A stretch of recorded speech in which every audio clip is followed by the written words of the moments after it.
"No," said Angron, staring into the glittering golden eyes of his father.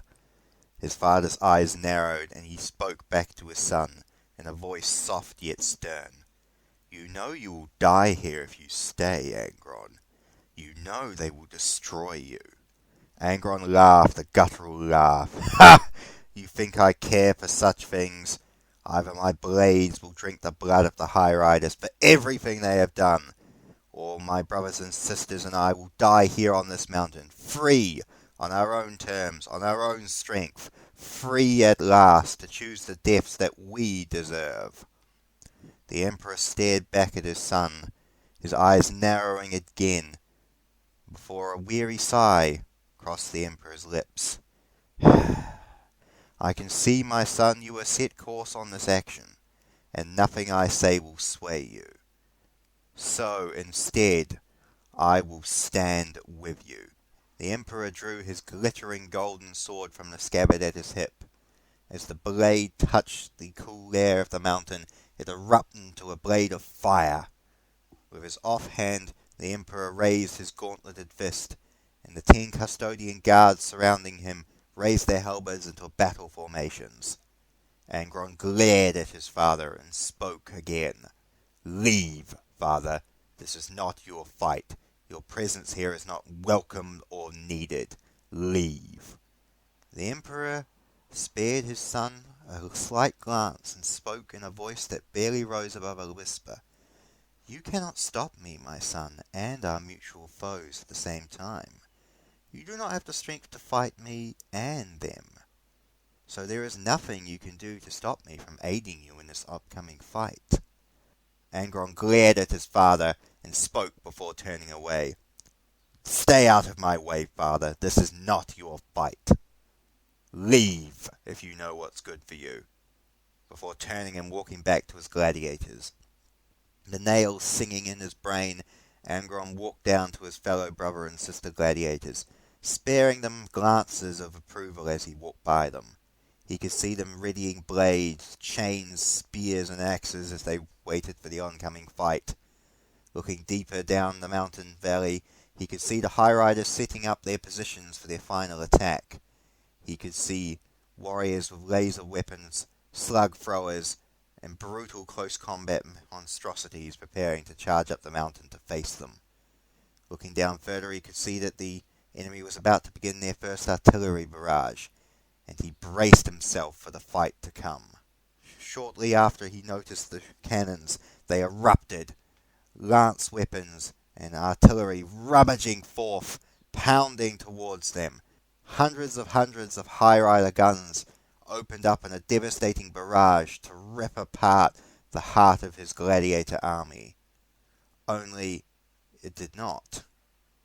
Before they could reach the gladiator positions, the shells erupted against an invisible wall of force. He watched as hundreds of shells and lance beams rippled off a glittering field of energy. He watched as the surrounding rock before his positions turned into glass and craters. He looked back and saw his father, a hand outraised, as he stared at the devastation erupting off the edge of the shield. Angron knew that the shield was not natural. It made the nails in his brain dig deeper, and he threatened to lose himself to them, the nails pounding as the unnatural force rippled through the air. However, Angron noticed that not one of his gladiators was harmed by this bombardment. The lance beams and shells and rockets ripped onto the barrier, but never passed through. Not one of his brothers or sisters was harmed by the bombardment. Just as violently as the bombardment began, it stopped just as suddenly. All that could be heard across the mountain was the soft wind, carrying the sounds of weapon chains rattling in the breeze. But Angron could pick out something more. He could hear them, and soon, thanks to his enhanced sight, he could see them. High Rider troops moving up through the crater-strewn landscape towards their position. Angron did not give them a chance to move into cover or firing positions. He roared out a battle cry and charged forth to meet the High Riders head-on, his brother and sister gladiators at his back. He charged forth, letting the nails dig deep into his brain, and soon he began the killing, his blades hacking and chopping into high riders left and right as he lost himself to the serenity of the nails. Angron did not know how long he was lost in the nails, for when he re-emerged back into wakefulness, he was knee-deep in corpses, his blades blunted and bloodied. He could see his brother and sister and gladiators fighting in skirmishes all around him. But what roused him from the nails' embrace was that there were not as many enemies assailing them as he originally thought. This area of the battlefield was quieter than he expected. But then he turned to his father and saw why.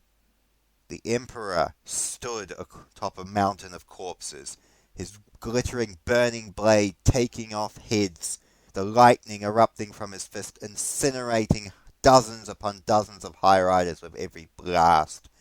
As much as the unnatural forces unleashed by the Emperor made Angron's nails bite again, he could not help be amazed by such level of slaughter that his father was carrying out. And yet there was no anger or wrath to his father's movements. Everything was pure, precise, and calculated. His sword never missed. His fist never wavered. Every one of his movements was pure perfection of warfare.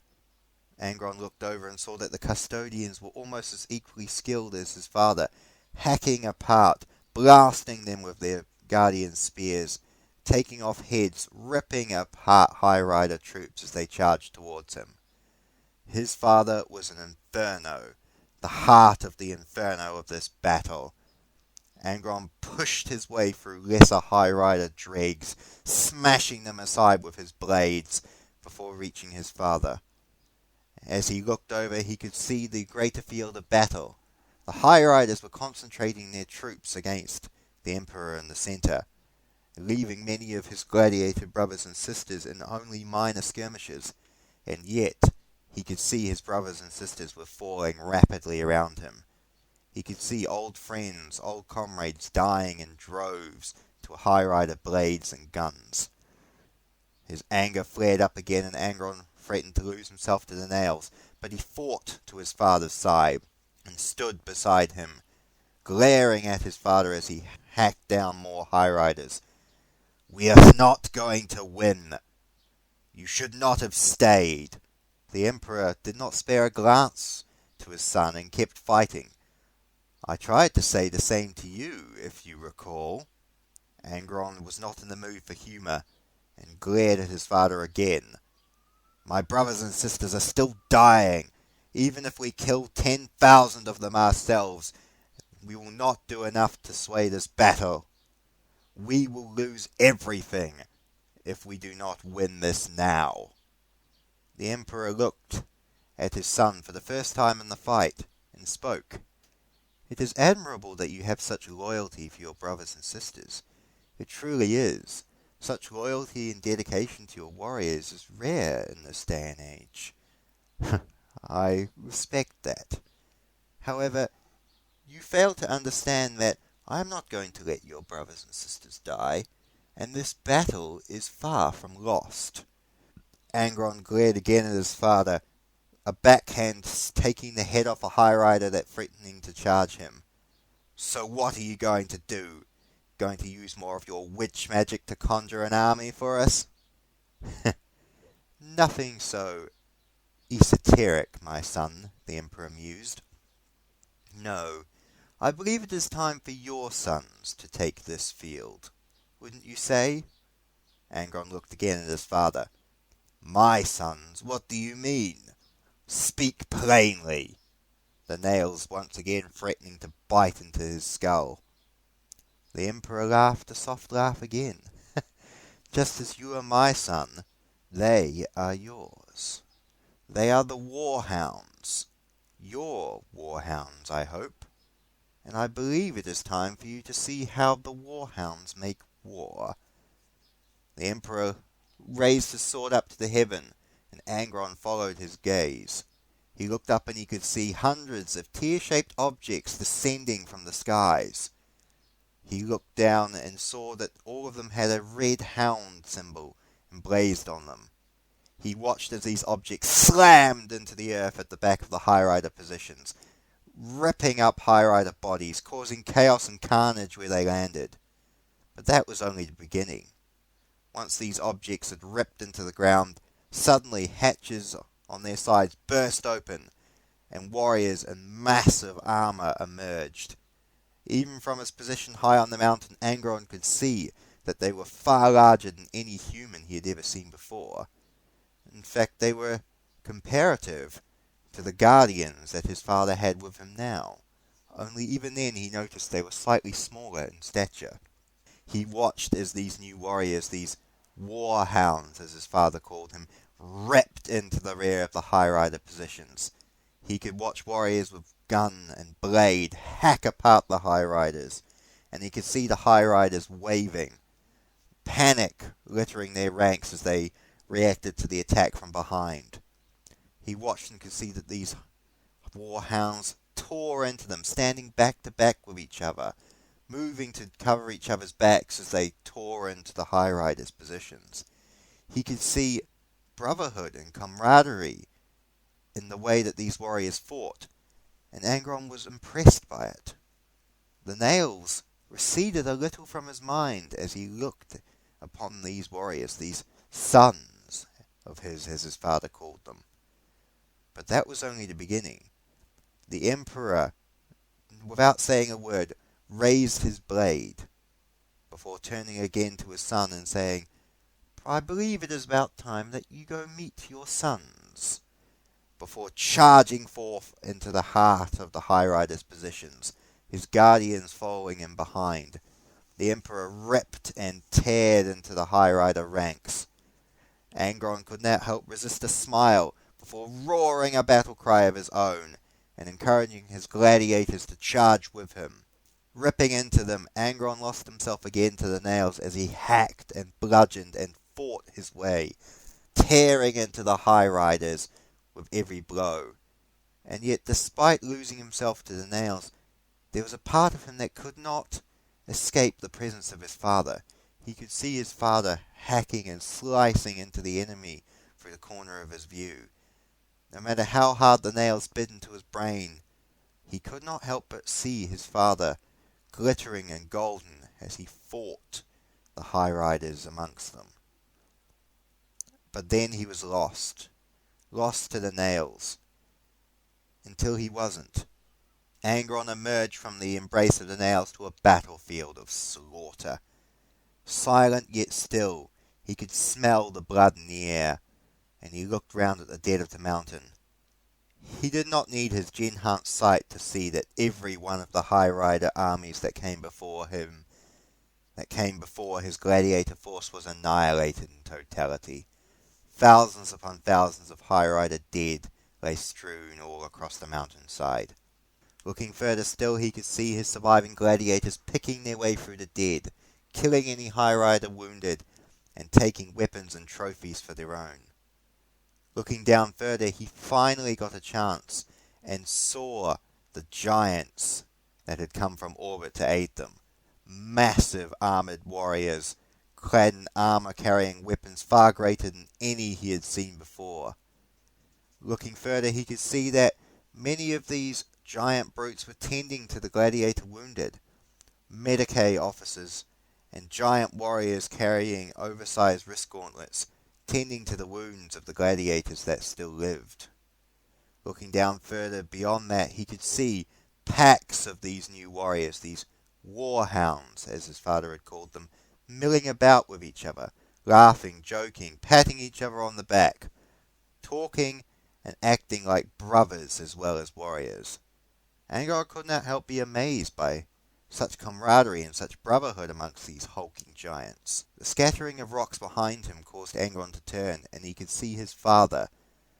Despite the massive battles that he had fought and the thousands upon thousands he must have slain, there was not a single drop of blood or scuff upon the Emperor's armour. He looked as pristine now as he did before the start of the battle, and Angron could not help feel amazed that such a warrior could exist. Such a warrior aside from himself, could cause such slaughter. Angron was almost impressed. The Emperor came and stood at Angron's side. No words passed between them. The etheric energies of his father made the nails dig into his brain. But Angron pushed aside the pain, and they both stared in silence, looking down at the mountain. Angron was eventually the one to break the silence. Why did you stay? This was not your fight, and you did not truly need to be involved. The Emperor looked at his son with eyes of compassion and warmth. You are my son. This was your greatest fight. What father would not stand beside their son during their greatest battle and do all in their power to aid them? I would have been a monster had I let you die. I'm not going to let you die, my son, for I have great use of you. Angron snorted. So is that what this was? You stood beside me because you need me, as a tool, as a weapon. The Emperor turned and addressed his son again. No, Angron, I saved you because you are my son. You are of my blood. But above that, I look into your soul and I see a warrior of honor, of courage, of principle. I see a warrior who broke free from the shackles of oppression, who united an army of the desperate and the enslaved to his banner, who stood against the wrath of an entire world. I see in you a warrior who refused to abandon his brothers and sisters, even if it would cost him his life. A warrior of brotherhood, of honor and principle. That type of warrior is one sorely needed in this galaxy this day. And that is why I saved you. Angron did not say a word, glared in silence at his father. His father turned his eyes to the heavens and spoke once more. Did you know, my son, that there are thousands of worlds out there just like this one? Worlds where the people go around downtrodden and beaten, enslaved and oppressed by tyrants and dictators. Did you know that was one of the reasons why I started this crusade? To save mankind from the grips of these tyrants, of those who would seek to bend humanity to their will, for those who would seek to enslave humanity to their vile whims. That is why I wish for you to join me, my son. I wish for a warrior of brotherhood and principle, a warrior who will seek out these lost souls and liberate them from the oppressors and tyrants who enslave them. I ask of you, Angron, my son, will you take command of your sons, the war hounds?